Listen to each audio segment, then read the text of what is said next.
All right, so we're here at District 72 school, which is one of the old rural schools in Lyon County. So this is actually one of the more well-known, one of the more well-popular sort of school districts in Lyon County. There's actually a District 72 club for a long time. I think it's actually still running. I've actually talked to several of the people who went to District 72, which is really cool. But it's got a pretty interesting history. So this is not actually the original schoolhouse. The original school was a subscription school that was started sometime in the 1860s in the Butler community. It's not actually recorded where this school was located and exactly when it started, but we know that it was started up by John Butler. Fast forward a few years, you know, as they've gotten students and stuff, and they actually created a whole new district, which was District 72. And this actually drew from two other school districts, Districts 41 and District 64, which then created a very unusually large school population. There were actually about 80 school children that needed to be taught, but there were some difficulties with getting all of these students taught. This was mostly because this was actually used to be part of the Kaw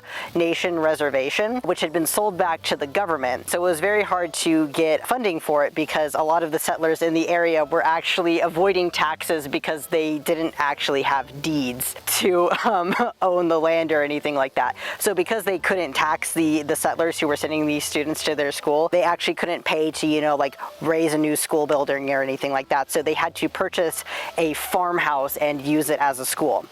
However, in 1882, there were a whole bunch of grasshoppers and droughts and stuff like that that went on, so the settlers actually had to start mortgaging their farms, but in order to have a mortgage, you had to have a deed. And so once they had the deed, they could start taxing the settlers to raise money for a school. So they actually taxed everybody and got about $800 to build a frame schoolhouse, which is what we see now.